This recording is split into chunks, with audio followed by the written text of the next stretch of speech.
ഹരി ഓം. എല്ലാവർക്കും നമസ്കാരം. ഗീതാജ്ഞാന യജ്ഞത്തിലേക്ക് ഏവരെയും സഹർഷം സ്വാഗതം ചെയ്യും. 218 ദിവസമാണിന്ന്. ഗീതയുടെ ഉപസംഹാര ശ്ലോകം ഇതിലേക്ക് വരുന്നു. ഈ ഒരു കഴിഞ്ഞ 217 ദിവസങ്ങൾ നമുക്ക് തുടർച്ചയായിട്ട് ഭഗവത്ഗീത വിചാരം ചെയ്യാൻ സാധിച്ചു.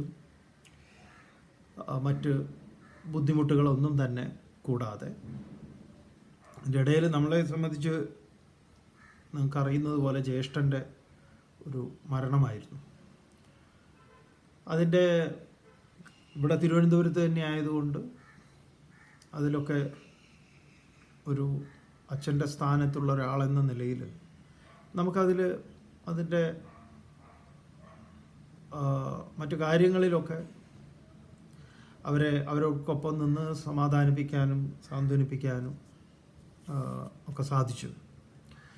അത് ഇതിനൊരു തടസ്സമായിട്ടൊന്നും നിന്നിട്ടില്ല നമ്മുടെ ഗീതാ പ്രഭാഷണ പരമ്പരയ്ക്ക്. ഏതായാലും ഇന്ന് 218 ദിവസം അതിൻ്റെ സമാപനത്തിലേക്ക് നമ്മൾ കടക്കുന്നു. 66 ശ്ലോകം, വളരെ പ്രസിദ്ധമായ ശ്ലോകം. ഭഗവാൻ പറയുന്നു: സർവധർമാൻ പരിത്യജ്യ മാമേകം ശരണം വ്രജ അഹം ത്വാ സർവപാപേഭ്യോ മോക്ഷയിഷ്യാമി മാ ശുച. സർവധർമാൻ പരിത്യജ്യ മാം ഏകം ശരണം വ്രജ അഹം ത്വാ സർവപാപേഭ്യോ മോക്ഷയിഷ്യാമി മാ ശുച. സർവധർമാൻ പരിത്യജ്യ, സകല ധർമ്മങ്ങളെയും പരിത്യജിച്ചുകൊണ്ട്, സകല ഉത്തരവാദിത്തങ്ങളും വിട്ട് ഏതെങ്കിലും ആശ്രമത്തിലോ അമ്പലനടയിലോ പോകണം എന്നാണോ, അങ്ങനെയൊക്കെയാണ് പലരും ഇതിനെ മനസ്സിലാക്കിയിട്ടുള്ളത്, വ്യാഖ്യാനം ചെയ്യുന്നത്. തൊട്ടു മുമ്പ് എവിടെയാണ് ഞാനെന്ന് കഴിഞ്ഞ ശ്ലോകങ്ങളിൽ പറഞ്ഞിട്ടുള്ളതാണ്. സർവഭൂതാനാം ഹൃദ്ദേശേ തിഷ്ഠതി, സർവഭൂതങ്ങളുടെയും ഹൃദയാന്തർഭാഗത്താണ് ഞാൻ. അതിനെ ശരണം പ്രാപിക്കൂ, ശരണാഗതനാകൂ എന്നുള്ളതാണ് ഇന്നലെയും മിനിഞ്ഞാന്നും ഒക്കെ ആയിട്ട് നമ്മൾ ചർച്ച ചെയ്തു വരുന്നത്. അപ്പോൾ ഇവിടെ വന്നിട്ട് വീണ്ടും നമ്മൾ ശങ്കരൻ തെങ്ങിൻ്റെ മുകളിലേക്ക് പോകരുത്. സർവധർമാൻ പരിത്യജ്യ, എല്ലാ ധർമ്മങ്ങളെയും, മാം ഏകം, മാം എന്നെ, എങ്ങനെയുള്ള ഞാൻ, ഏകം. അപ്പോൾ ഇവിടെ സർവധർമ്മങ്ങൾ എന്ന് പറഞ്ഞാൽ എന്താണ്? വൈവിധ്യങ്ങളായിട്ട് എന്തൊക്കെയാണോ അതെല്ലാം തന്നെ. ഏകം മാം എന്ന് പറഞ്ഞു കഴിഞ്ഞാൽ പിന്നെ മറ്റൊന്നുമില്ല. അതിലേക്ക് നീ ശരണാഗതനാകും. സർവധർമാൻ പരിത്യജ്യ മാം ഏകം ശരണം വ്രജ, അതിൽ നീ ശരണാവ്രജനാകൂ. അങ്ങനെയാണെങ്കിലോ അഹം ത്വാ, ഞാൻ നിന്റെ സർവ പാപേഭ്യോ മോക്ഷയിഷ്യാമി മാ ശുച, നിന്നെ എല്ലാ പാപങ്ങളിൽ നിന്നും ഞാൻ മോചിപ്പിക്കും. ദുഃഖിക്കേണ്ടതില്ല. മാ ശുച, ദുഃഖിക്കേണ്ടതില്ല. ഭഗവാന്റെ ഉപദേശം തുടങ്ങിയത് എവിടെയാണ്? 2-ാം അധ്യായത്തിൽ 11-ാമത്തെ ശ്ലോകത്തിൽ അശോച്യാൻ അന്വശോചസ്ത്വം പ്രജ്ഞാവാദാഞ്ച ഭാഷസേ ഗതാസൂൻ അഗതാസൂൻ ച നാനുശോചന്തി പണ്ഡിതാഹ. ദുഃഖിക്കാൻ അവകാശമില്ലാത്തതിൽ നീ ദുഃഖിക്കുന്നു, അറിവുള്ളവരെ പോലെ സംസാരിക്കുന്നു. അർജുന, അറിവുള്ളവർ ഇപ്പോൾ ഉള്ളവരെക്കുറിച്ചോ പോയിട്ടുള്ളവരെക്കുറിച്ചോ പോകാനുള്ളവരെക്കുറിച്ചോ ദുഃഖിക്കുന്ന ഒന്നിനെക്കുറിച്ചോ അവർ ദുഃഖിക്കുന്നില്ല. അറിവും ദുഃഖവും ഒരുമിച്ചിരിക്കില്ല. ഇവിടെ ഭഗവാൻ വീണ്ടും മാ ശുച, ദുഃഖിക്കേണ്ടതില്ല. എങ്ങനെയെങ്കിൽ എന്നിൽ ശരണാഗതനായാൽ. ആരാണ് ഈ ഞാൻ? നമ്മുടെ ഓരോരുത്തരുടെയും സ്വരൂപമായി വർത്തിക്കുന്നത്, പരമമായ ആ കാരണത്തിലേക്ക്, ബാക്കിയുള്ള എല്ലാ കാര്യങ്ങൾക്കും പിറകിലെ നിധാനമായിട്ടുള്ള ആ സത്യത്തിലേക്ക് നീ സറണ്ടർ ചെയ്യുന്നു എങ്കിൽ അതിനെയാണ് ഇവിടെ സർവധർമാൻ പരിത്യജ്യ മാം ഏകം ശരണം വ്രജ. ആ മാം ഏകം എന്നുള്ളത് വളരെ വളരെ പ്രധാനപ്പെട്ടതാണ്. അപ്പോൾ മാം ഏകം എന്നതിലേക്ക് ശരണാഗതനായി കഴിഞ്ഞാൽ പിന്നെ വേറെ ഒന്നുമില്ല. ഈ ശരണാഗതി എങ്ങനെയാണ്? രാമകൃഷ്ണദേവൻ പറഞ്ഞു, ഉപ്പുപാവ സമുദ്രത്തിലേക്ക് പോകലാണ്. പിന്നെ ഉപ്പുപാവയ്ക്ക് സമുദ്രത്തിൽ നിന്ന് അന്യമായ ഒരു അസ്തിത്വമുണ്ടോ? ഇല്ല. അതാണ് ഈ ശരണാഗതി എന്ന് പറയുന്നത്. ഉപ്പുപാവ ഇതും പറഞ്ഞൊരു ചാട്ടം ചാടി. ഉപ്പുപാവയുടെ എല്ലാ ധർമ്മങ്ങളും, എന്താ ഉപ്പുപാവയുടെ ധർമ്മങ്ങൾ? അതിൻ്റെ ആ നാമവും രൂപവും ഒക്കെ തന്നെ ഇല്ലാതെയായി. പിന്നെ എവിടെയാണ്? സമുദ്രമേവ അഭിയന്തി, സമുദ്രാകാര രൂപമായി തീരുന്നു ഉപ്പുപാവ. അതുപോലെ ഇവിടെ അല്ലാതെ ജോലിയും ഇതൊക്കെ വിട്ടിട്ട് ഏതെങ്കിലും അമ്പലനടയിൽ പോയിരിക്കുന്ന കാര്യമല്ല, ഏതെങ്കിലും ആശ്രമത്തിൽ പോകുന്ന കാര്യമല്ല. സർവധർമാൻ പരിത്യജ്യ, ഭാര്യയെ ഉപേക്ഷിക്കുക, കുട്ടികളെ ഉപേക്ഷിക്കുക, അതൊക്കെ ഉപേക്ഷിക്കുക, അതൊക്കെ ആർക്കെങ്കിലുമൊക്കെ എഴുതി കൊടുക്കുക, എന്നിട്ടോ എവിടെയെങ്കിലും ഇരിക്കുക, എന്നിട്ട് അവിടുന്ന് അടി ഉണ്ടാക്കുക, ഉടമസ്ഥതയൊക്കെ കൈയൊഴിയുക, അതുമായി തീരുക. നമ്മൾ പഠിക്കാൻ പോണ അടുത്ത ഉപനിഷത്തിൽ, ചാന്തോക്യോപനിഷത്ത് വിസ്തരിക്കുന്നുണ്ട്.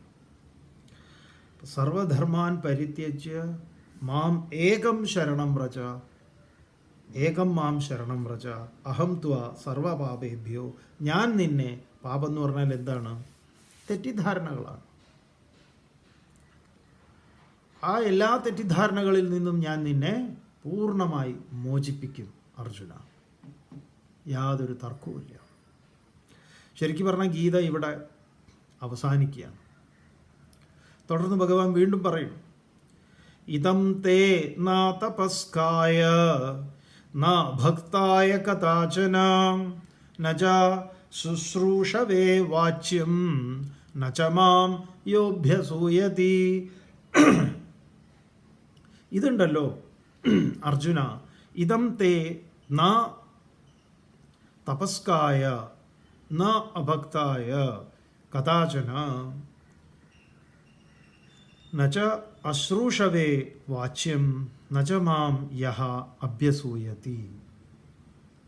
ഇതിന്, ഏത് ഈ ജ്ഞാനമാർഗത്തെ ഞാൻ പറഞ്ഞിട്ടുള്ള ഇതിനെ, കഥാചന ഒരിക്കലും അതപസ്കായ തപസ്സില്ലാത്ത, അഭക്തായ ഭക്തിയില്ലാത്ത, അശ്രൂഷവേ കേൾക്കാൻ ആഗ്രഹമില്ലാത്തവന്, തേ നവാച്യം ഇത് ഉപദേശിക്കാവുന്നതല്ല.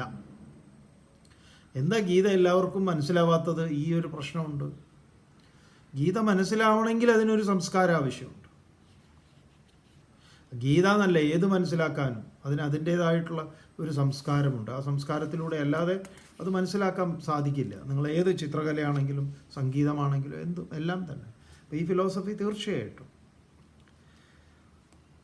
നവാച്യം അവർക്ക് പറയാൻ കൊള്ളാവുന്നതല്ല, അവരോട് ഉപദേശിക്കാൻ കൊള്ളാവുന്നതല്ല. യഹ യാതൊരുവനാണോ മാം അഭ്യസൂയതി, എന്നെ ഈ പറഞ്ഞതുപോലെ ഈ തത്വത്തെ തിരസ്കരിക്കുന്നത്, നിന്ദിക്കുന്നത്, തസ്മയിച്ച അവനും നവാച്യം, അവനും ഇതിനെ പറഞ്ഞു കൊടുക്കാവുന്നതല്ല. അതുകൊണ്ട് ഇത് എല്ലാവർക്കും ഒന്നും പറഞ്ഞു കൊടുക്കാവുന്നതല്ല. കാരണം എന്താണ്? ഇതാണ് അതിൻ്റെ കാരണം. ഈ ശ്രദ്ധയില്ലാത്തവൻ, മുമ്പ് പറഞ്ഞതാണ്, ശ്രദ്ധാവാൻ ലഭതേ ജ്ഞാനം എന്നുള്ളത് മുമ്പ് പറഞ്ഞിട്ടുള്ളതാണ്. അതുകൊണ്ട് അങ്ങനെയുള്ളവന് ഇത് പറഞ്ഞിട്ട് കാര്യമില്ല. അതുകൊണ്ട് ഇതിനെ നമ്മൾ അറിയില്ലേ, ഞെക്കി പഴിപ്പിക്കുക എന്ന് പറയാം. അങ്ങനത്തെ ഒരു പരിപാടിയിലേക്ക് നിൽക്കരുത് എന്ന് പറയാം. തുടർന്ന് വീണ്ടും ഭഗവാൻ തുടരുന്നു, യ ഇമം പരമം ഗുഹ്യം മദ്ഭക്തേഷ്വഭിധാസ്യതി ഭക്തിം മയി പരാം കൃത്വാ മാമേ വൈഷ്യത്യ സംശയഃ. പരമം ഗുഹ്യം ഇമം മദ്ഭക്തേഷു യഹ അഭിധാസ്യതി. ഭഗവാന് വളരെ സന്തോഷത്തോടു കൂടി, അല്ലെങ്കിൽ ഗീതയിൽ ഭഗവാനിലൂടെ വ്യാസർ അവതരിപ്പിക്കുന്നു, പരമം ഗുഹ്യം ഇമം, ഏറ്റവും രഹസ്യമാർന്ന, ഭഗവത്ഗീതയുടെ രഹസ്യം എന്ന് പറയുന്നത് ഇതാണ്. രഹസ്യമാർന്ന ഇതിനെ മത് ഭക്തേഷു എൻ്റെ ഭക്തന്മാർ, ശ്രദ്ധയുള്ളവർക്ക്, യഹ യാതൊരുവൻ, അഭിദാസ്യതി ആരാണോ ഇത് പറഞ്ഞു കൊടുക്കുന്നത്, നമ്മുടെയൊക്കെ ജോലി അതാണല്ലോ. അപ്പം നമ്മളിത് പറയുന്ന സമയത്ത് ശ്രദ്ധയുള്ളവർ ഇത് കേൾക്കുന്നു. എവിടുന്നൊക്കെ ആണെങ്കിലും എവിടെയൊക്കെ ഇരുന്നത് കേൾക്കുന്നു. വിദേശങ്ങളിൽ, അമേരിക്കയിൽ, പല സ്ഥലങ്ങളിലും, ഒന്നില്ല, ഗൾഫ് നാടുകളിൽ മലയാളം മനസ്സിലാവുന്ന ആർക്കും ലോകത്ത് എവിടെ ഇരുന്നും കേൾക്കാവുന്ന സൗകര്യം ഇന്നുണ്ട്. അപ്പം അതൊക്കെ മുന്നിൽ കണ്ടുകൊണ്ട് ആരാണോ ഇതങ്ങനെ പറഞ്ഞു കൊടുക്കുന്നത്, നമ്മളെ പോലുള്ളവരുടെ കാര്യമാണ് പറയുന്നത്. മത് ഭക്തേഷു യഹ അഭിധാസ്യതി ആരാണോ അങ്ങനെ ഉപദേശിക്കുന്നത്, സഹ അവൻ, മൈ പരാം ഭക്തിം എൻ്റെ പരമമായ ശ്രേഷ്ഠമായ ഭക്തിയെ കൃത്വ ചെയ്തിട്ട്, അസംശയ മാം ഏവ ഏഷ്യതി അവൻ എന്നെ പ്രാപിക്കും, അതിൽ സംശയമില്ല. അതുകൊണ്ടൊരു ഗീതയുടെ പ്രചാരകനാകുക എന്നുള്ളത് തന്നെ ഒരു തിരഞ്ഞെടുക്കപ്പെട്ട ഒരു കാര്യമാണ്, തർക്കമില്ലാത്തതാവുന്ന. നമ്മൾ ആലോചിക്കാറുണ്ട് നമ്മളെക്കുറിച്ച് സ്വയം. ആദ്യമായിട്ടിത് ഈ ഭഗവത്ഗീത മുഴുവനായിട്ട് ജ്ഞാനയജ്ഞമായിട്ട് ഒരു വേദിയിൽ അവതരിപ്പിച്ചിട്ടുള്ള ആളെന്ന നിലയിൽ ആദ്യമായിട്ടാണ് അത് ഒരു വേദിയിൽ മാത്രം ഇരുന്ന് ആ ഭാഗത്തുള്ളവർക്ക് കേൾക്കുക എന്നുള്ളതിനപ്പുറത്തേക്ക് വീടുകളിൽ ഇത് കേൾക്കാൻ സാധിക്കണം എന്ന ഒരു ദീർഘവീക്ഷണത്തോടു കൂടി അത് റെക്കോർഡ് ചെയ്ത് അത് ദൂരദർശനിൽ, ACV ഇങ്ങനെയുള്ളതിലൊക്കെ സംപ്രേഷണം ചെയ്ത് ആളുകൾക്ക് കേൾക്കാൻ സാധിച്ചു. ഇപ്പോൾ ഇതാ നമുക്ക് യൂട്യൂബ് വഴി നമ്മുടേതായിട്ടുള്ളൊരു ചാനൽ, മറ്റേതൊക്കെ ടെലികാസ്റ്റിംഗ് ഫീസ് ആളുകൾക്ക് പലപ്പോഴും അറിയില്ല. അത് ഓരോ എപ്പിസോഡിന് ടെലികാസ്റ്റിംഗ് ഫീസ് കൊടുത്തിട്ടാണ് നമ്മളത് ടെലികാസ്റ്റ് ചെയ്തത്. ആരും സൗജന്യമായിട്ട് തന്നിട്ടില്ല. പറയാലോ, കൈരളി ചാനൽ മാത്രമേ സൗജന്യം തന്നിട്ടുള്ളൂ പണ്ട്. ബാക്കി ആരും ഒരാളും സൗജന്യമായിട്ട് തന്നിട്ടില്ല. എല്ലാവരും ടെലികാസ്റ്റ് ഫീസ് മേടിച്ചിട്ടാണ്, എല്ലാവരോടും അത് മേടിച്ചിട്ട് തന്നെയാണ് ടെലികാസ്റ്റ് ചെയ്തിട്ടുള്ളത്. അത് ഭീമമായ തുകയായപ്പോഴാണ് അത് നിർത്തിയത്. ഒരു എപ്പിസോഡിന് 22,500 രൂപ ഒക്കെ ആയപ്പോഴാണ് അത് താങ്ങാൻ പറ്റാവുന്നതിൻ്റെ അപ്പുറത്ത്. കാരണം അത്ര നമുക്ക് ഇത് കളക്ട് ചെയ്യാനൊക്കെ ഉള്ള ഭയങ്കര ബുദ്ധിമുട്ടുണ്ടായിരുന്നു. ആളുകൾ കരുതിയത് നമുക്ക് കാശ് ഇങ്ങോട്ട് കിട്ടുന്ന, പലപ്പോഴും പലതും ആളുകൾക്ക് അറിയില്ല. അതവരെ കുറ്റം പറഞ്ഞിട്ട് കാര്യമില്ല.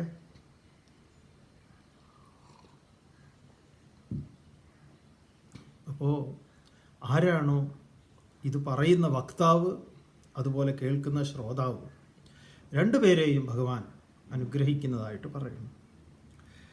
മാം ഏവ ഏഷ്യതി അവരും എന്നെ പ്രാപിക്കുന്നു. നച തസ്മാത് മനുഷ്യേഷു കശ്ചിന്മേ പ്രിയകൃത്തമഃ ഭവിതാ നച മേ തസ്മാത് അന്യ പ്രിയതരോ ഭുവി. ഭഗവാൻ ചോദിക്കുകയാണ് അർജുനനോട്, തസ്മാത് അതുകൊണ്ട് ആ ആളുണ്ടല്ലോ ഇതൊക്കെ പറഞ്ഞു കൊടുക്കുന്ന ആള്, മേ പ്രിയകൃത്തമഹ എനിക്ക് പ്രിയം ചെയ്യുന്നവനാ. കാരണം എന്നെക്കുറിച്ചല്ലേ അവൻ പറയുന്നത്.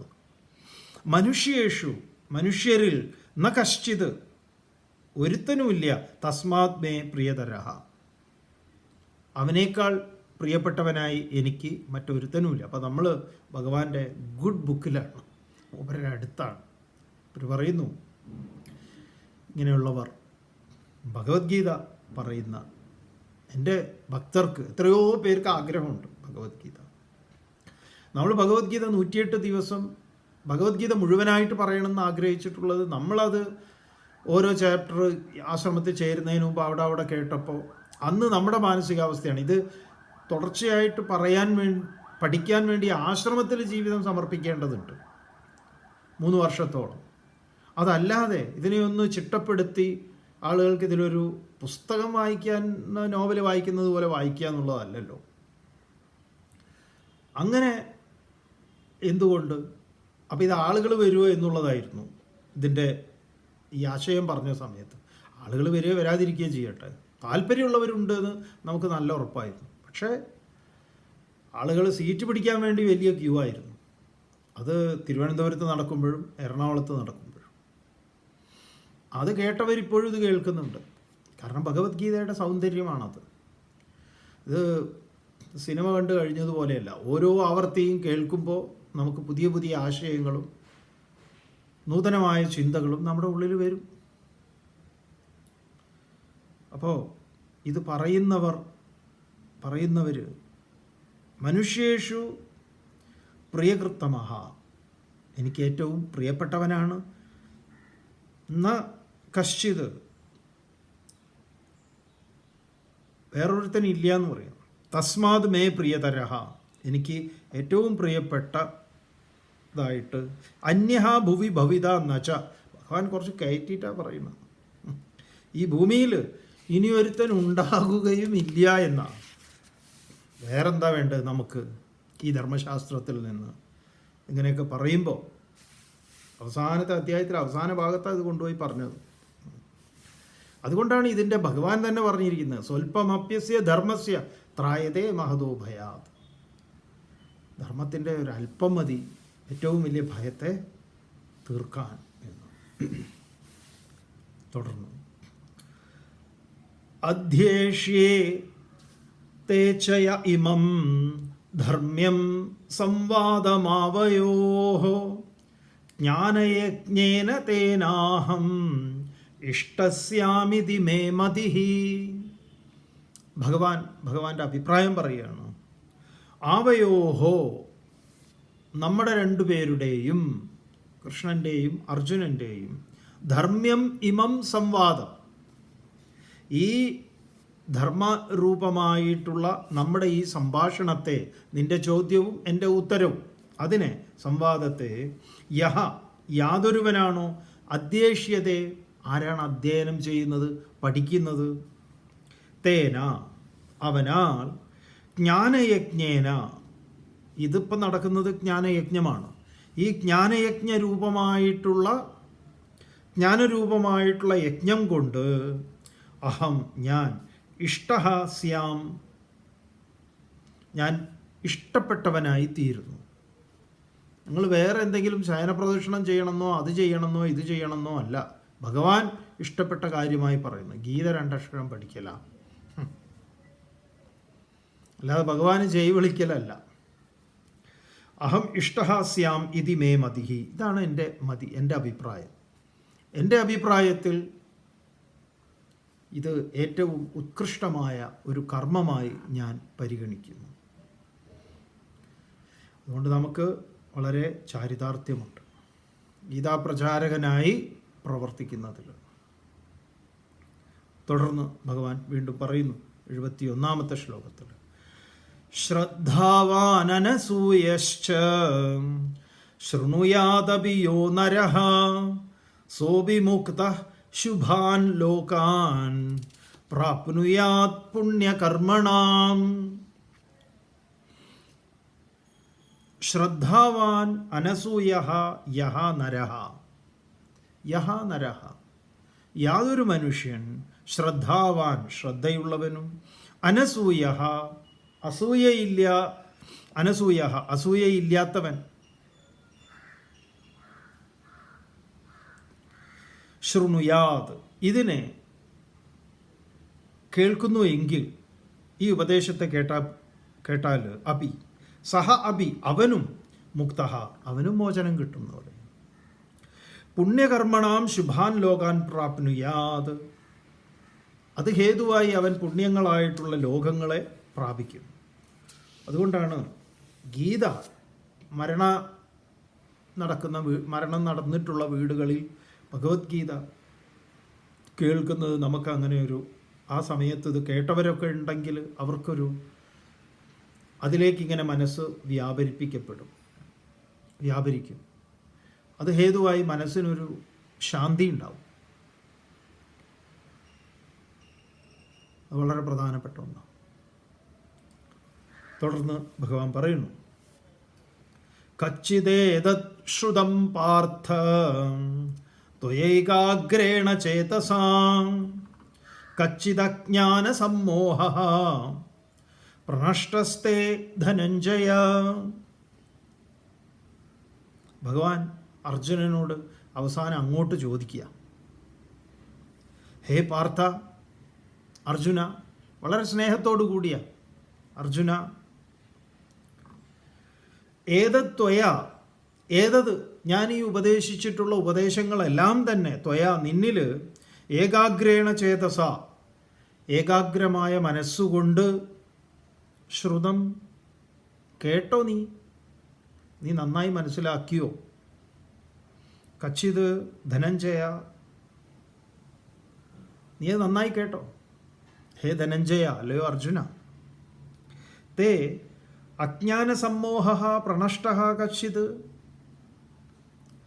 നിന്റെ അജ്ഞത കൊണ്ടുണ്ടായിട്ടുള്ള, നീ പറഞ്ഞല്ലോ,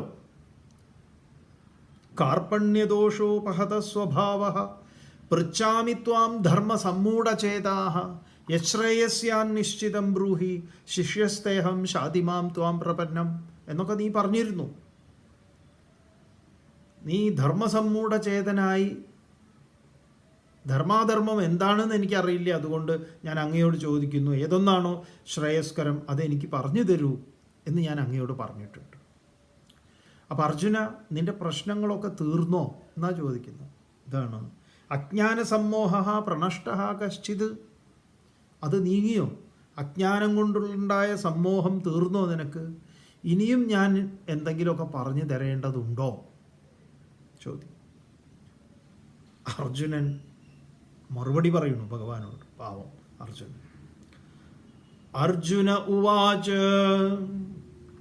നഷ്ടോ മോഹ സ്മൃതിർലബ്ധ്വാ ത്വത്പ്രസാദാത് മയാച്യുത സ്ഥിതോസ്മി ഗതസന്ദേഹഃ കരിഷ്യേ വചനം തവ. അർജുന ഉവാച, അർജുനൻ മറുപടി പറഞ്ഞു, ഹേ അച്യുത, അല്ലയോ ച്യുതിരഹിതനായിട്ടുള്ള ഭഗവാനെ, എല്ലാ ച്യുതിയിൽ നിന്നും അതിനെയൊക്കെ തരണം ചെയ്ത് നേരായ വഴിയിൽ നയിക്കാൻ പ്രാപ്തനായിട്ടുള്ള ഭഗവാനെ, ത്വത്പ്രസാദാത്, അങ്ങയുടെ അനുഗ്രഹം കൊണ്ട്, മോഹ നഷ്ടോ മോഹ, മോഹങ്ങളെല്ലാം, മോഹം എന്ന് പറഞ്ഞാൽ എന്താ? തെറ്റിദ്ധാരണ, വ്യാമോഹം, അതെല്ലാം തന്നെ എന്താണ്? നഷ്ട, ഇല്ലാണ്ടായി. പിന്നെ എന്തുണ്ടായി? സ്മൃതി മയ ലബ്ധ, എനിക്ക് സ്മൃതി ഉണ്ടായി. മറ്റിടത്ത് എന്താ നഷ്ടപ്പെടുന്നത്? വിഷയാൻ പുംസഃ സംഗസ്തേഷൂപജായതേ സംഗാത് സംജായതേ കാമഃ കാമാത് ക്രോധോപിജായതേ ക്രോധാത് ഭവതി സമ്മോഹഃ സമ്മോഹാത് സ്മൃതിവിഭ്രമ സ്മൃതിഭ്രംശാത് ബുദ്ധിനാശഃ ബുദ്ധിനാശാത് പ്രണശ്യതി. അതിൽ നിന്ന് ഞാൻ രക്ഷപ്പെട്ടു. എനിക്ക് എന്ത് കിട്ടി? മോഹം നഷ്ടപ്പെട്ടു. അത് ഹേതുവായി എനിക്ക് സ്മൃതി, നല്ല ബോധ്യം വന്നു. മയാ ലബ്ധ, എനിക്ക് കിട്ടി, എന്നാൽ കിട്ടി. ഗതസന്ദേഹ, എല്ലാ സന്ദേഹങ്ങളും ഗതമായി പോയി കഴിഞ്ഞു.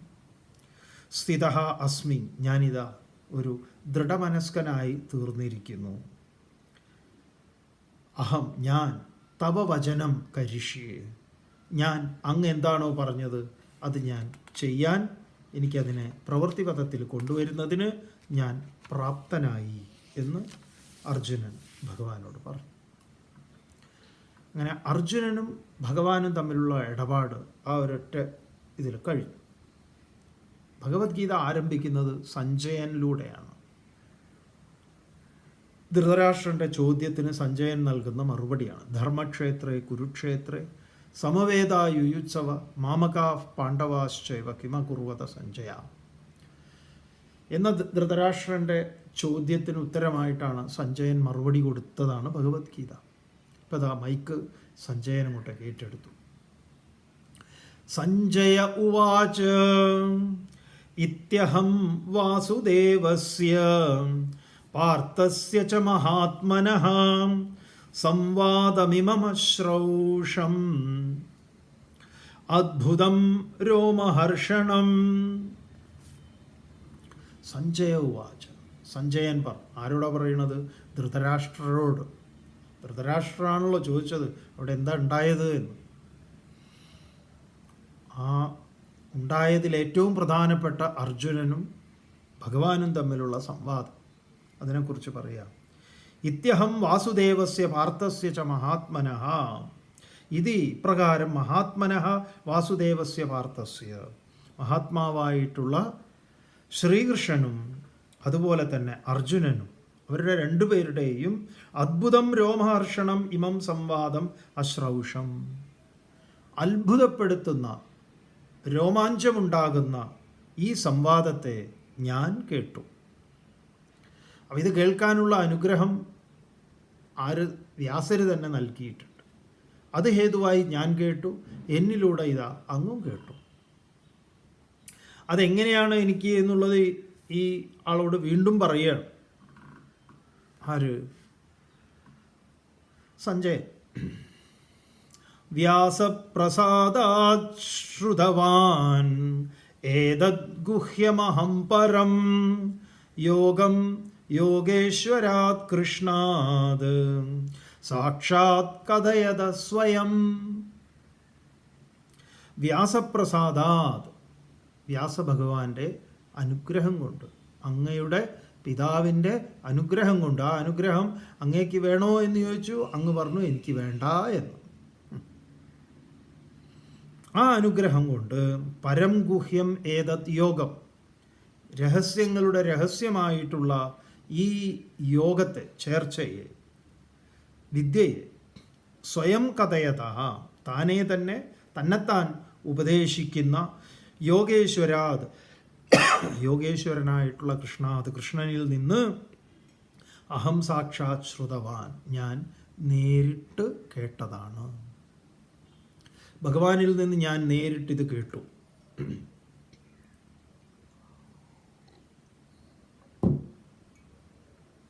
ആ കേട്ടതിൻ്റെ ആ ഒരു ബലത്തിൽ ഇവിടെ സഞ്ജയൻ പറയുന്നതാണ്.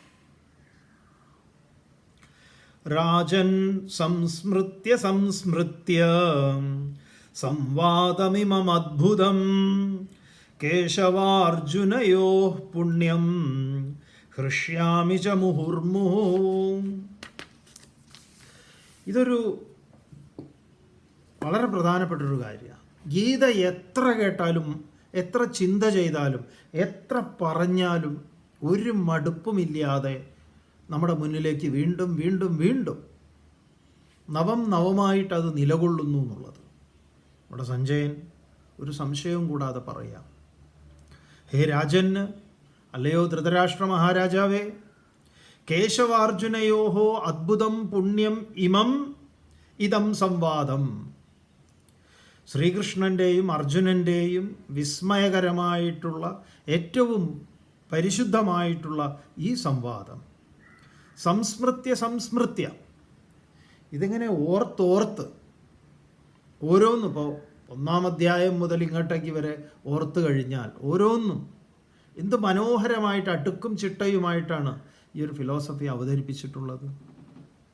അതിനെക്കുറിച്ച് ഓർക്കുമ്പോൾ അതിന്ന് പൊട്ടിപ്പുറപ്പെടുന്ന ഉപചിന്തകൾ നമ്മിലെ സർഗശേഷിയെ വീണ്ടും വീണ്ടും ഉദ്ദീപിപ്പിക്കാൻ പോകുന്ന, ആക്കുന്ന എത്രയെത്ര ഉദാത്തമായ ചിന്തകൾക്ക്. അതാണ് അതിൻ്റെ നവത്വം. നവമായിട്ടുള്ള തളിരുകൾ വീണ്ടും വീണ്ടും വരുന്നു. അത് സംസ്മൃത്യ സംസ്മൃത്യ, ഓർത്തോർത്ത്, അഹം മുഹു വീണ്ടും വീണ്ടും, ഹൃഷ്യാമി എനിക്ക് അങ്ങേയറ്റം ആനന്ദമുണ്ടാകുന്നു. അതെ, ഇതാ നമ്മൾ പറഞ്ഞു, നമ്മുടെ എന്ത് നടക്കുമ്പോഴും നമുക്കൊരു ഗീതാശ്ലോകം ഓർമ്മ വരും. എന്തുകൊണ്ടാണ്? അത് കണക്റ്റഡാണത്. അങ്ങനെ വരുന്നത് വലിയ കാര്യമാണ്. ഏത് നല്ലത് കാണട്ടെ, മോശം കാണട്ടെ, എന്ത് കാണുകയാണെങ്കിലും കേൾക്കുകയാണെങ്കിലും ഒക്കെ നമ്മളെ ഇങ്ങനെ ഓർമ്മിപ്പിക്കും ഇത്. അങ്ങനെ ഭഗവത്ഗീതയെ നമ്മുടെ ജീവവായു ആക്കുക. നമുക്ക് അസാമാന്യമായ ഒരു ധൈര്യം കിട്ടും. ഒന്നിനെയും പിന്നെ ഭയക്കേണ്ടതില്ല. അല്ലെങ്കിൽ എന്തിനു ഭയക്കാനാണ്? ഇതിനെക്കുറിച്ച് ഓർക്കുമ്പം തന്നെ നമുക്ക് എന്താണ്, വീണ്ടും വീണ്ടും ഉള്ള ആ ഓർമ്മകൾ നമ്മളെ ആനന്ദിപ്പിക്കുന്നു. വീണ്ടും സഞ്ജയൻ തുടരുന്നു. തച്ച സംസ്മൃത്യ സംസ്മൃത്യ രൂപമിത്യദ്ഭുതം ഹരേ വിസ്മയോ മേ മഹാൻ രാജൻ ഹൃഷ്യാമി ച പുനഃ പുനഃ. ഹേ രാജൻ, മഹാരാജാവേ, ഹരേ അദ്ഭുതം തദ്രൂപം ച സംസ്മൃത്യ സംസ്മൃത്യ. ഭഗവാന്റെ, കൃഷ്ണൻ്റെ ആശ്ചര്യകരമായിട്ടുള്ള ആ രൂപത്തെ ഓർക്കുന്ന സമയത്ത് ഈ വിശ്വം തന്നെ എന്തു മനോഹരമാണ്. ഇതല്ലേ ഭഗവാന്റെ രൂപം? നിസ്സാരമെന്ന് തോന്നുന്ന ഒരു പുല്ലിന് പോലും എന്ത് മനോഹരമായിട്ടാണ് അവൻ രൂപകൽപ്പന ചെയ്തിരിക്കുന്നത്. ഏതിനാ അതില്ലാത്തത്? ചിത്രശലഭങ്ങളുടെയൊക്കെ ചിറകുകൾ നോക്കൂ. നമ്മളെ സംബന്ധിച്ച് അതൊന്നും അത്ര വലിയ പ്രധാനപ്പെട്ടതായിട്ട് നമ്മൾ കണക്കാക്കാറില്ല. എല്ലാവരും എന്താണ് ഓരോ വെറൈറ്റി അല്ലേ അത്. നമ്മളുണ്ടാക്കുന്ന ഡിസൈനിങ് ഒക്കെ, എല്ലാ ഡിസൈനിങ് കമ്പനി ഈ ബട്ടർഫ്ലൈസിൻ്റെ ചിറകിൽ നിന്നാണ് അത്ര. ഏതോ ഒരു പ്രസിദ്ധമായ സാരി കമ്പനി ഉണ്ട് ഇതിനെങ്ങനെ പഠിക്കുന്നത്, അതിൻ്റെ കളർ കോമ്പിനേഷൻ. എന്തെന്ത് കളർ കോമ്പിനേഷനാണ്! ഓരോന്നിലും അവൻ എന്തൊരു ശ്രദ്ധാലുവാണ്. ഇതൊക്കെയാണ് ഇവിടെ അത്ഭുതം ഉണ്ടാക്കുന്നത്.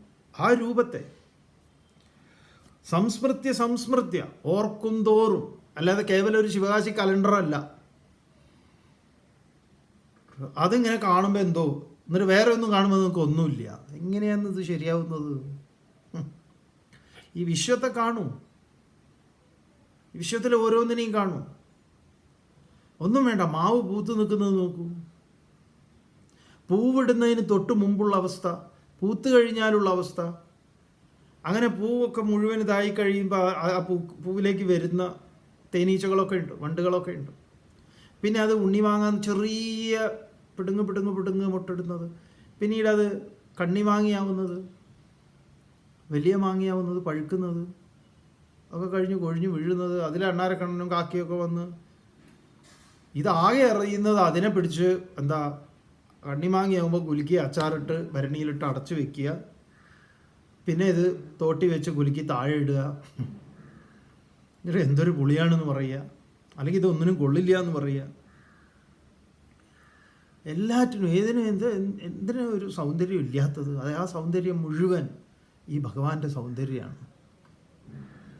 ഒരു ഉറുമ്പ് പോലും വരിയായി പോകുന്നത് കാണുമ്പോൾ എന്തൊരു അച്ചടക്കം! ആരാ ഇവരെങ്ങനെ ഒരു വരിയിൽ നടത്തിക്കുന്നത്? അത് കളക്ട് ചെയ്ത് ഓരോന്ന് കൊണ്ടുപോകുന്നത്? ഈ വിശ്വത്തിലെ ഓരോന്നിൻ്റെ ആ സൗന്ദര്യം നമ്മൾ കാണണം. അല്ല, ചിലർക്കുണ്ട് ഈ അമ്പലത്തിലൊക്കെ പോയി അവിടെ ചാർത്ത് കണ്ട് ചന്ദനം ഈ ചന്ദനമൊക്കെ ചാർത്തിയത് കണ്ട് ഓഹോഹോ എന്താണ് ഇതൊക്കെ ഇവരുടെ ഒരു ഓക്കാനിക്കാൻ വരും ഇവരുടെ ഈ വർത്തമാനം തന്നെ കേൾക്കുമ്പോൾ. ബാക്കി ഒന്നിലും അവർക്ക് ഒരു സൗന്ദര്യ ദർശനവും ഇല്ല. അതാണ് കോമഡി. കാക്കയെ പോലും കണ്ടാൽ ലക്ഷണക്കേടാണെന്ന് പറയുന്ന ഏത് ജീവജാലങ്ങളെ ഇവർക്ക് ആകെ ഈ അമ്പലം ചുറ്റിപ്പറ്റി അതിൽ ഈ തിരുമേനി എന്താ പറയുക ചന്ദനം ചാർത്തി അതിനെ ഇന്നത്തെ ചാർത്തുണ്ടല്ലോ, എന്താ അമ്മോ! കുറേ ഇങ്ങനത്തെ ഞരമ്പ് രോഗികളെ നമുക്കറിയാം. അതുകൊണ്ടാണ് ഈ പറയുന്നത്. നിങ്ങൾ ഈ പ്രകൃതിയുടെ ഈ വിശ്വത്തിൻ്റെ സൗന്ദര്യം അതിനെ ഭഗവാന്റെ സൗന്ദര്യമായിട്ട് കാണാൻ സാധിക്കുന്നില്ലെങ്കിൽ നിങ്ങൾക്ക്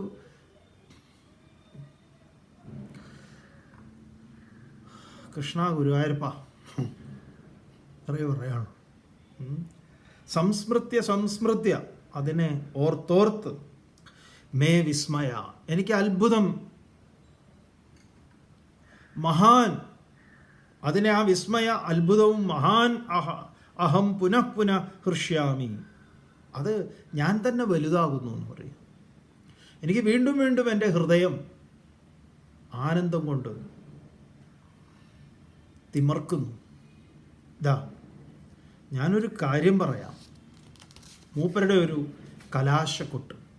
ആരുടെ? ഈ പറഞ്ഞ സഞ്ജയൻ ഒരു കലാശക്കൊട്ട് നടത്തുക. എന്താ കലാശക്കൊട്ട്?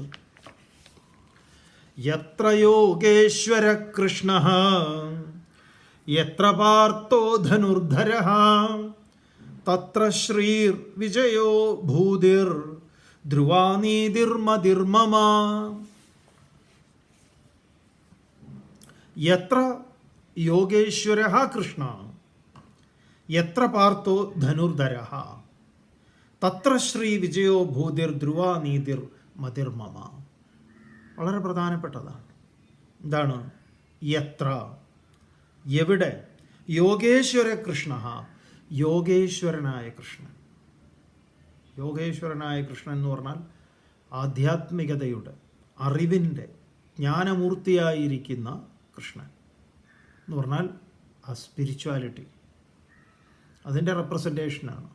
ആധ്യാത്മികതയുടെ പ്രതീകമാണ് കൃഷ്ണൻ, ആത്മീയതയുടെ. ഇതൊരു ഗംഭീര ബ്ലെൻഡാണ്. എന്തുമായിട്ടുള്ളത്? ധനുർധരഃ പാർത്ഥയത്ര, ധനുസ്സേന്തിയ പാർത്ഥൻ അർജുനൻ. അതെന്താണ്? കർമ്മം ചെയ്യാൻ തയ്യാറായി നിൽക്കുന്ന ഒരുവൻ. എവിടെയാണ് ഇത് രണ്ടും ഒരുമിച്ചുള്ളത്?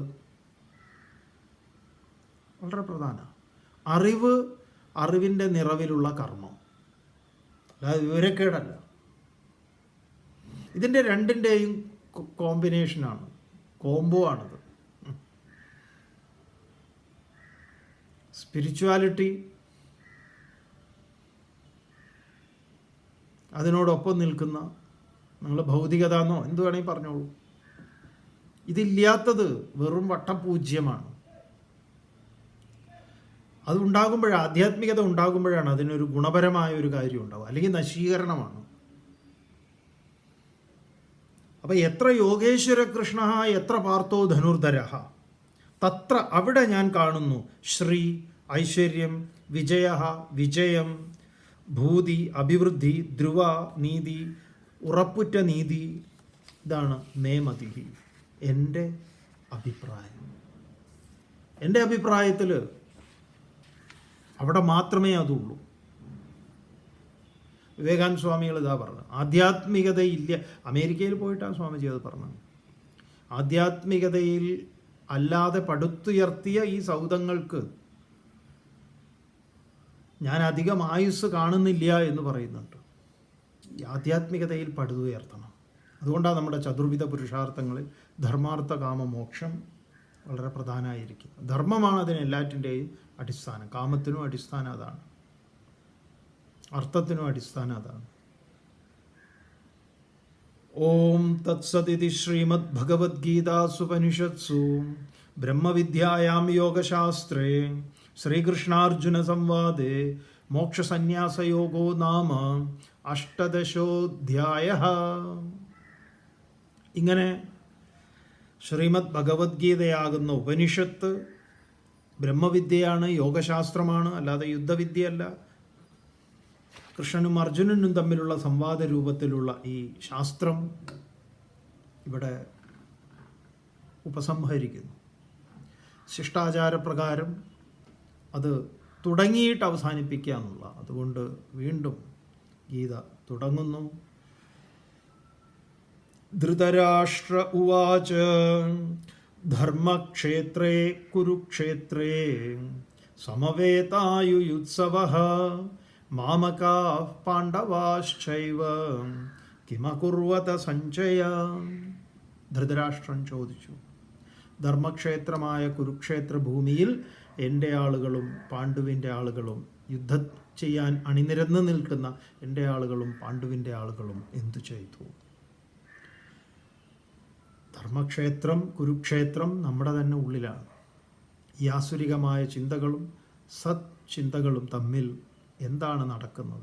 ആരാണ് അവിടെ യുദ്ധത്തിൽ ജയിക്കുന്നത് എന്നതാണ് ആത്മീയ തലത്തിലുള്ള ചോദ്യം. അങ്ങനെയാണ് നമ്മൾ ഭഗവത്ഗീതയെ മുഴുവനായിട്ട് കണ്ടത്. ഏതായാലും ഇനി 218 ദിവസങ്ങളെ കൊണ്ട് നമ്മളിത് പൂർത്തീകരിച്ചു. ഒരു വലിയ ഒരു മഹായജ്ഞം തന്നെയായിരുന്നു. നമ്മളെ സംബന്ധിച്ചത് ഇത്രയും ദിവസം ഗീതയുടെ ആഴത്തിലുള്ള വീണ്ടും വീണ്ടും ഭഗവത്ഗീത നമ്മളെ പുതിയ പുതിയ പുതിയ അർത്ഥതലങ്ങളെ ബോധിപ്പിച്ചു തരുന്നു. ഈ ശാസ്ത്രത്തിൻ്റെ അനുഗ്രഹം അതൊരു വല്ലാത്ത ഒന്നാണ്. നമ്മുടെ ജീവിതത്തിൽ ഓരോരോ വിപരീതങ്ങളായിട്ടുള്ളത് എന്തൊക്കെ ഉണ്ടാവുകയാണെങ്കിലും, വിപരീതങ്ങളെന്ന് തോന്നുന്നു, പക്ഷെ അതൊരു വലിയ പ്രശ്നമാവാറില്ല. അതാണ് അതിൻ്റെ ഏറ്റവും വലിയ ഗുണം. അപ്പം അതുകൊണ്ട് നമ്മളെ ഓരോരുത്തരും ഇതുപോലെ നേരിടും. പലതും ജീവിതമാണെങ്കിൽ വിപരീതങ്ങൾ ഉണ്ടാവും. അത് നമ്മുടെ മുന്നിലേക്ക് വരുമ്പോൾ നമ്മൾ അതിനോട് എങ്ങനെ പ്രതികരിക്കുന്നു എന്നുള്ളത് വളരെ പ്രധാനപ്പെട്ടതാണ്. അപ്പോൾ അടുത്തത് നമുക്ക് ഈ കുറച്ച് ചോദ്യങ്ങൾക്കൊക്കെ നമ്മൾ മറുപടി പറയുന്നതായിരിക്കും. പിന്നെ ഈ തത്വമസി, അതാണല്ലോ ഈ ഭഗവത്ഗീതയുടെ 3 ഭാഗങ്ങളായിട്ട് തത് ത്വം അസി എന്നതാണ് ഇതിലെ 18 അധ്യായങ്ങളെ കൊണ്ട് പറയപ്പെട്ടിട്ടുള്ളത്. അപ്പോൾ എന്താണ് തത്വമസി എന്ന് ഓരോ മന്ത്രങ്ങളെ എടുത്തുകൊണ്ട് തന്നെ നമുക്ക് പരിചയപ്പെടേണ്ടതുണ്ട്. നമ്മുടെ തത്വമസി മഹാവാക്യ വിചാരം പുസ്തകം ഇവിടെ ലഭ്യമാണ്. കുറച്ച് കോപ്പികളുണ്ട്. പറഞ്ഞതുപോലെ 100 രൂപയാണ് ഇതിന് വില നിശ്ചയിച്ചിട്ടുള്ളത്. മൊത്തം 154 പേജുണ്ട്. ശരിക്കും പറഞ്ഞാൽ 150 രൂപ നിശ്ചയിക്കാവുന്ന. ഇപ്പം അങ്ങനെയാണ്, ഒരു പേജിന് 1 രൂപ എന്നുള്ളതാണ് കണക്ക്. ഇല്ല, നമ്മൾ 100 രൂപയെ ഇതാക്കിയിട്ടുള്ളൂ. പക്ഷെ പോസ്റ്റേജ് അത് എക്സ്ട്രാ ആയിട്ട് വരും. അത് കൊറിയർ അല്ല അയക്കാൻ ഉദ്ദേശിക്കുന്നത്, ബൈ പോസ്റ്റാണ്. അപ്പോൾ നിങ്ങളുടെ വീട്ടിൽ വരും സാധനം. അപ്പോൾ നിങ്ങൾ വേണ്ടത് എന്താണെന്ന് പറഞ്ഞാൽ ഈ ഇതിൽ ഡിസ്ക്രിപ്ഷനിൽ നമ്മുടെ ഗൂഗിൾ പേ നമ്പർ ഉണ്ട്, അതുപോലെ ഫോൺ പേ നമ്പർ ഉണ്ട്, അതുപോലെ വെബ്സൈറ്റ് അഡ്രസ്സും ഉണ്ട്. നിങ്ങൾക്ക് അതിലൊക്കെ നോക്കാവുന്നതാണ്. ഈ പറഞ്ഞതുപോലെ 100 രൂപയോട് കൂടിയിട്ട് പോസ്റ്റൽ ചാർജ് അത് ഏകദേശം എത്ര വരുമെന്ന് അറിയില്ല. 100 രൂപ എന്തായാലും ഉണ്ടാവും കേരളത്തിലാണെങ്കിൽ. അപ്പോൾ ഒരു 200 രൂപ. പിന്നെ നിങ്ങൾക്ക് തീർച്ചയായിട്ടും ഗുരുദക്ഷിണയായിട്ട് ഭഗവത്ഗീത മുഴുവൻ കേട്ടു എന്നുള്ളത്, ആ ഗീത നമ്മളെ അനുഗ്രഹിക്കട്ടെ, ആ ഒരു സങ്കല്പത്തിൽ നമുക്ക് ഗുരുദക്ഷിണയായിട്ട് നിങ്ങളോട് ചോദിക്കുന്നു. നമ്മൾ ഗുരുദക്ഷിണയായിട്ട് നിങ്ങൾ എന്തെങ്കിലും തരണം. അതൊരു ആചാര്യൻ ആവശ്യപ്പെടേണ്ടതുമാണെന്ന് ധർമ്മശാസ്ത്രത്തിൽ അങ്ങനെയാണ് പറയുന്നത്. ആചാര്യായ ധനമാഹൃത്യ പ്രജാതന്തും മാ വ്യവച്ഛേത്സീഹി എന്ന് വിധിയുണ്ട്. ഏതായാലും ഇതിൻ്റെ ഒരുപാട് പേരുടെ പ്രോത്സാഹനം, സഹകരണം, സഹായം ഇതൊക്കെ ഉണ്ടായിട്ടുണ്ട്. അവരോടൊക്കെ ഗീതാ മാതാവിൻ്റെ പേരിൽ അവർക്കൊക്കെ പ്രണാമങ്ങൾ അർപ്പിക്കുന്നു. ഇനി നമുക്ക് ഉപനിഷത്ത് കാണാം. ഇതിങ്ങനെ നമുക്ക് തുടർന്ന് പോവാം. മറ്റ് ഗ്രന്ഥങ്ങളൊക്കെ നമുക്ക് രാമായണ കാലത്ത് രാമായണം എടുക്കണം എന്നുള്ളത് പറയുന്നുണ്ട്. തീർച്ചയായിട്ടും നമ്മൾ ക്ലബ് ഹൗസിൽ കുറേ നടത്തിയിട്ടുണ്ടായിരുന്നു. ഒരു 50-50 കൂടുതൽ എപ്പിസോഡ് 3 രാമായണങ്ങളുടെ ചേർന്നുകൊണ്ടുള്ള വാസിഷ്ഠവും അതുപോലെ വാത്മീകി രാമായണവും അധ്യാത്മരാമായണം, ഇതിനെ 3 കൂടെ ക്ലബ് ചെയ്തുകൊണ്ടാണ് ചെയ്തത്. അപ്പോൾ അത് ക്ലബ് ചെയ്തുകൊണ്ടോ അല്ലെങ്കിൽ അല്ലാതെ വ്യാസരുടെ മൂലം, അതാണ് നമ്മൾ ആദ്യം പഠിക്കേണ്ടത്. കാരണം നമുക്ക് ഈ എഴുത്തച്ഛൻ്റെ രാമായണം ഇത് ആകെ കൂടെ കൺഫ്യൂഷനായിട്ട് കിടക്കുന്നുണ്ട്. അതുകൊണ്ട് ആ മൂലം തന്നെ പഠിക്കുകയാണെങ്കിൽ കുറച്ചുകൂടെ നല്ലതാണ്. മറ്റു മലയാളത്തിൽ രാമായണം നമ്മൾ വായിക്കുന്നത് കൊണ്ട് എവിടെയാണ് എഴുത്തച്ഛൻ മോശം എന്നല്ല, പക്ഷേ അതിൻ്റെ റൂട്ട് എന്ന് പറയുന്നത് ഈ അധ്യാത്മരാമായണം എന്ന് പറയുന്നത് വ്യാസകൃതമാണ്. അതിനെ നമുക്ക് പഠിക്കാം. വാത്മീകി രാമായണം 24,000 ശ്ലോകങ്ങളാണെങ്കിൽ ഇത് 6,000 ചില്ലാനും ശ്ലോകങ്ങളാണുള്ളത്. അതുകൊണ്ട് നമുക്കാദ്യം വ്യാസരുടെ അധ്യാത്മരാമായണം തുടങ്ങാം. പിന്നെ തീർച്ചയായിട്ടും നമുക്ക് വാത്മീകി രാമായണം അതിൽ എവിടെയാണ് ഇതിൻ്റെ വ്യത്യാസങ്ങളൊക്കെ പറയാൻ സാധിക്കും. ആ നിലയിൽ കാണാം. ഒരിക്കൽ കൂടി നിങ്ങളെല്ലാവരും ഇതിന് പ്രോത്സാഹനമായി നിന്നിട്ടുള്ള നിങ്ങൾക്കൊക്കെ നന്ദി പറയുന്നു. കൂടുതൽ ഇത് നേരത്തെ ഭഗവാൻ പറഞ്ഞതുപോലെ കൂടുതൽ പേരിലേക്ക് എത്തിക്കുന്ന അതും ഇതിൻ്റെ ഈ ചാനൽ സബ്സ്ക്രൈബ് ചെയ്യുക, അതുപോലെ ഷെയർ ചെയ്യുക, ലൈക്ക് ചെയ്യുക. നിങ്ങളോട് ഇതുവരെ പറഞ്ഞിട്ടില്ല, എന്നാലും ഇപ്പോൾ പറയുന്നു. പറഞ്ഞിട്ടുണ്ടോ എന്നറിയില്ല, ഓർമ്മയില്ല. അതും കൂടെ നിങ്ങൾ ഈ സമയത്ത് മാക്സിമം ആളുകൾക്ക് ഇതിൻ്റെ ഗുണമുണ്ടാകട്ടെ, നമ്മുടെ ധർമ്മശാസ്ത്രങ്ങളുടെ അനുഗ്രഹം എല്ലാവരുടെയും ജീവിതത്തിൽ ഉണ്ടാവട്ടെ എന്ന് ആത്മാർത്ഥമായി പ്രാർത്ഥിച്ചുകൊണ്ട് ഈ വലിയൊരു ഗീതാജ്ഞാന യജ്ഞം നമ്മുടെ എല്ലാവരുടെയും മുന്നിൽ സമർപ്പിക്കുന്നു. ഓം പൂർണ്ണമദഃ പൂർണ്ണമിദം പൂർണ്ണാത് പൂർണ്ണമുദച്യതേ പൂർണ്ണസ്യ പൂർണ്ണമാദായ പൂർണ്ണമേവാവശിഷ്യത്തെ. ഓം ശാന്തി ശാന്തി ശാന്തി. ഹരി ഓം. ശ്രീ ഗുരുഭ്യോ നമഃ. ഹരി ഓം.